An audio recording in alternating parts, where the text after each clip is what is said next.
Hey, Coach, so happy you found us on YouTube. Let me know if you have any questions, first of all. Comments down below, subscribe up above. I'm here to help. If you're looking for greater detail, make sure you check out teachhoops.com for coaches who want to get better. You'll either find a link up above or down below in the show notes, 14-day free trial. Tons of resources, one-on-one calls with me, office hours, you name it, it's there. Go check it out. Enjoy the video. All right, episode 5, take number 2 of this one. I don't know, something was happening with the recording, so it is what it is. Right. This is not live, but you know, I'm tech, but I'm not that tech. So, all right, so episode 5 of High School Hoops. What do we got for this one? It's everybody's favorite time of the year. We're getting ready for everything to get going. You know, the early part of the season is arising, and so we're going to address a big topic that is probably the most important thing that you got to do right away is determining how you're going to do your tryout and determining your roster for the year. And it can be very difficult. I think, you know, the more I look at it and evaluate it, I think it looks very different from coaching at different sizes of high schools. I think it's different for programs, where you are in your program. I think it's not a one-size-fits-all thing. So the topic can't be just, you know, what a big D1 program is like where you coach, Steve, compared to where I've coached, where I only had 400 students in the whole high school, looks a lot different. And right. Yeah, I was talking to a coach at a clinic couple coaches at a clinic this weekend, and they were talking about their schools, and I'm talking about how I do my cuts and all this, and they're looking at me like, we're just trying to find bodies, you know. It's right. Like, so I think you're right. I think the size of the school in which you're picking the team is super important. Because if you're not cutting, then, you know, I'm not even sure it's tryouts. It's like, do you want to play? Right. You know, but if you know, but then it's basically how you set that up is going to be different than for me for the first couple of days, where I'm trying to differentiate kids and figure out who can make the team and who can help us and who can't. And you were at like kind of a middle school, like not middle-sized school, right?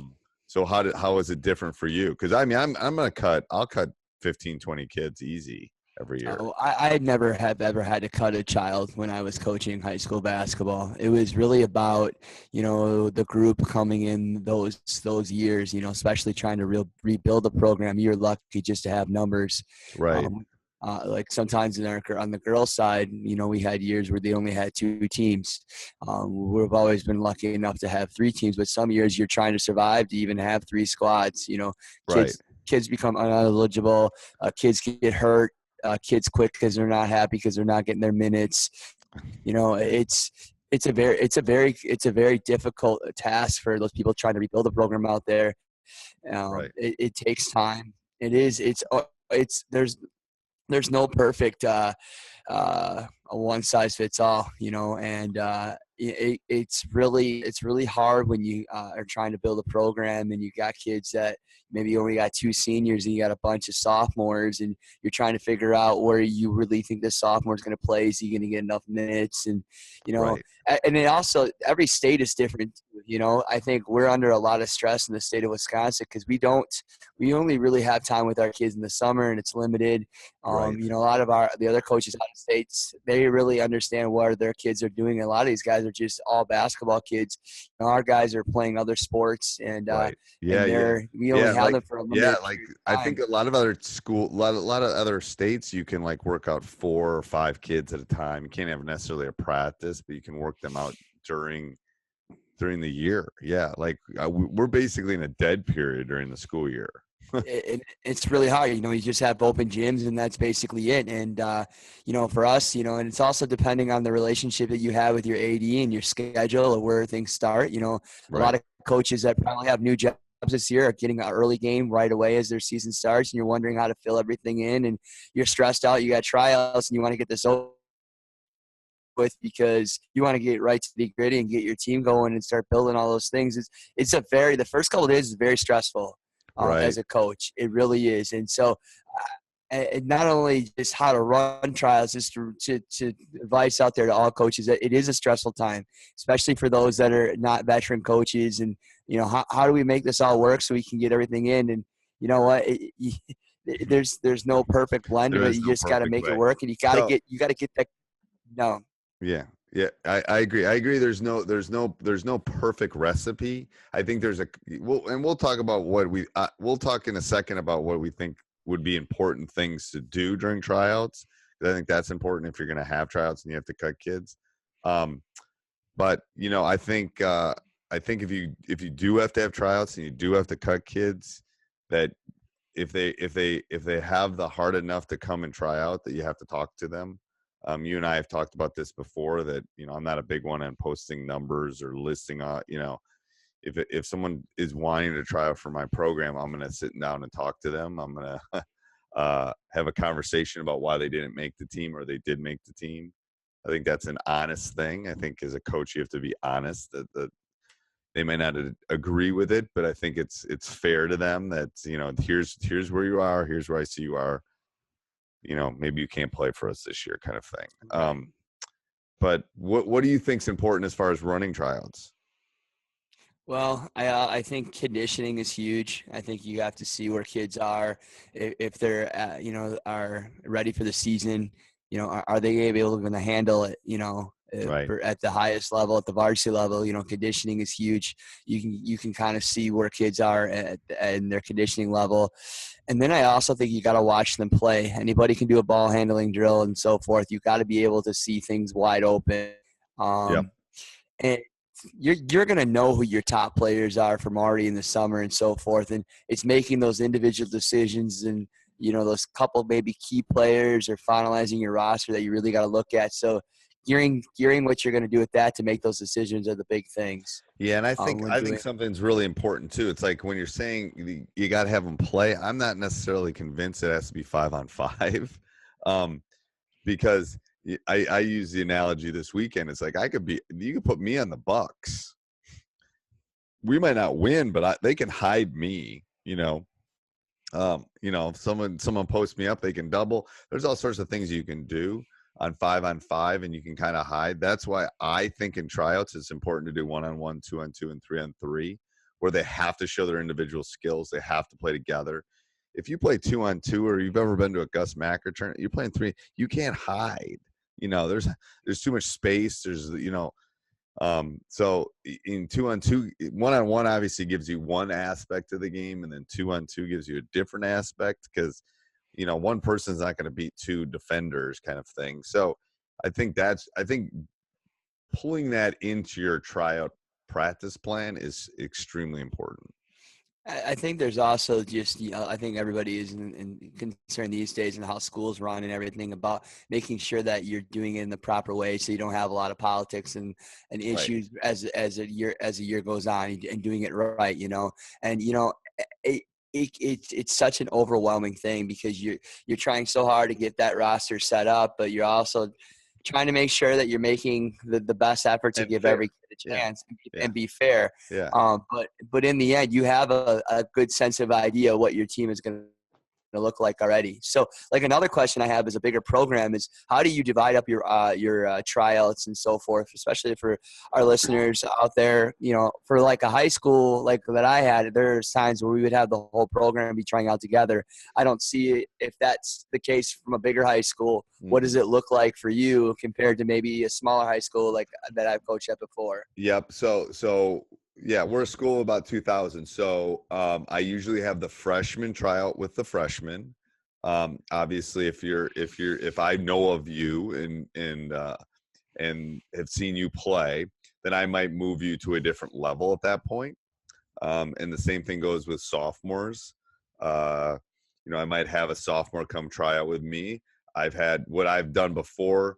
I'm trying to think of my son's group. I might have had 3 or 4 of them come up, and then most of them they tried out for a day or so. And it's like, well, you guys aren't really ready, and here's why. And I want you to be able to play, so I move them back down, and let them try out the sophomore level then. So I kind of stagger it, in the sense that I want my team picked first, and then it kind of staggers to the JV or sophomore team, which is our next level, and then the freshman team. So we have 3 levels. We basically have varsity, we have junior varsity, and then we have freshmen. So, I want to get my roster is going to get set. Obviously juniors and seniors would be, I don't normally play them down at the JV level. And then, obviously the sophomores, if there's some freshmen, you come up. So I think you got to think of it in terms of a pyramid, or, I'm at the top of the pyramid, or, kind of building blocks. So we want to obviously get the 15 best players on my team. And then we figure out, because we're not dealing with a number issue for the most part.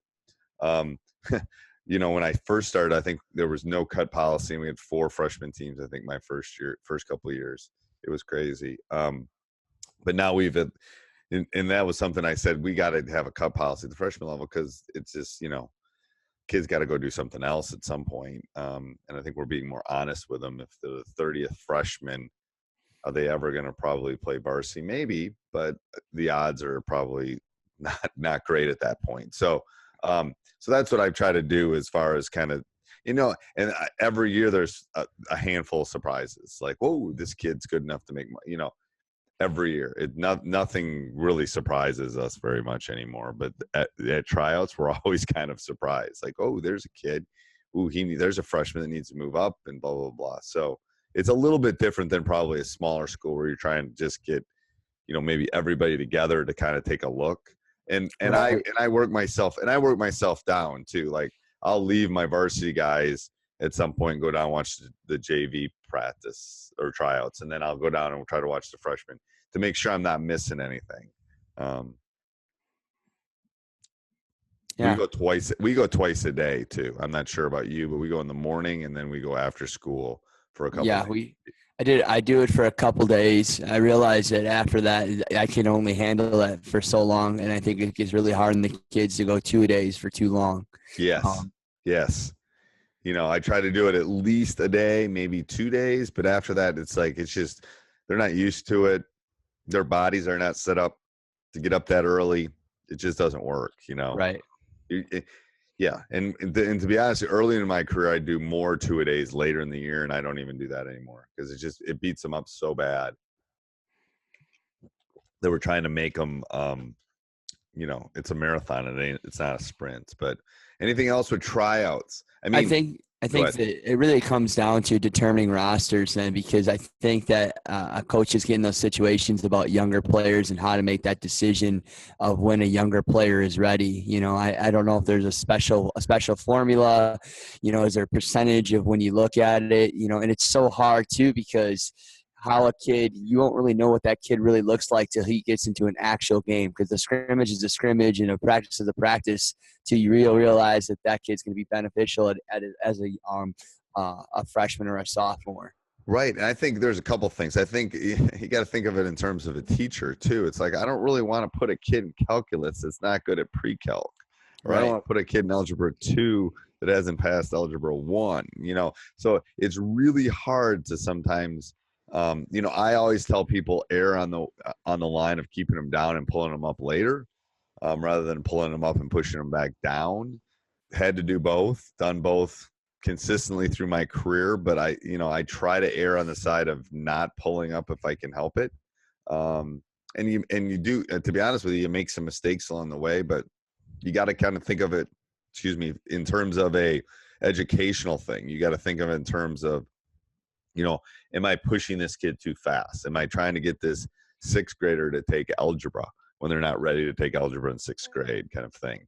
Because I want them to be successful. So I think the last thing to understand too is just, I've made mistakes, in a small town, and we have probably a lot of listeners that have coached in a small community and so forth, of trying to make parents happy and so forth. And that, you get this really good group of kids that are freshmen. We should keep them all together, and they should play together and have more success. And the more that I look into that, I think you're hindering some of those elite players and their progress. Yep. You really got to look at, okay, where, like you talked about 2 or 3 minutes ago, it's really about where that kid fits in their game, not where this team, and making people happy. And I think you got to be true to yourself and what is in the best interest of your program. And what's in the best interest of that kid too, right? To be honest with you, because, if my kid's smart enough to take calculus as a 6th grader, then he should take calculus, and they should go to the University of Wisconsin and whatever. I mean, I've told you, we run a talented and gifted program for high school kids. Now, there is an issue with, can a 6th grader go take calculus at the university? There's a maturity level. Even if he's ready, maybe you don't do it. So there's a very fine line there that you got to kind of balance and read the kid. You got to really try to read the kid, in my opinion. Read the parents, read the kid, read the maturity level. Because sometimes it's not about the skill level. It's about, can they handle being on a varsity roster? Can they handle the practices that are going to come with it? Can they handle those things that are going to happen every day? So that's as big an issue sometimes, I think, too. Right. You know, you get a lot of slack, and you feel the pressure of numbers, and, you know, you keep groups together to, you know, continue the numbers to grow and so forth. And it becomes hard, but you also, I think you have to realize is in the best interest of the kid. I think you put a great point, but there is pressure that you're going to get when you're selecting rosters from previous youth coaches saying, "Oh, we need to keep this group together. They're going to be the best group," and especially in the small town communities. And you just got to go with what is your key players, putting them in the right positions. Right. You're not And trying you're to make anybody else challenging happy. them. If they're Besides doing ready, what's if best they're for them. ready, you're challenging them. If you're ready, you're challenging them. That's what you want to do. The way you get better at things is you're challenged. You make mistakes. You know, you have to fight through that. And one point that we did not make is, I think there's no difference between tryouts and the first day of practice. You better have a plan. You better know exactly what you're doing when you walk in that gym. You better have every minute of every second planned out, ready to go. Here's what we're going to do, blah, blah, blah, blah, blah.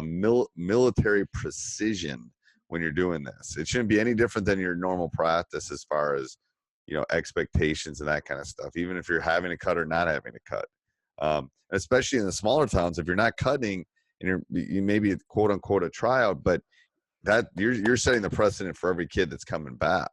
So, Right. For all right, sure. good. Any other things?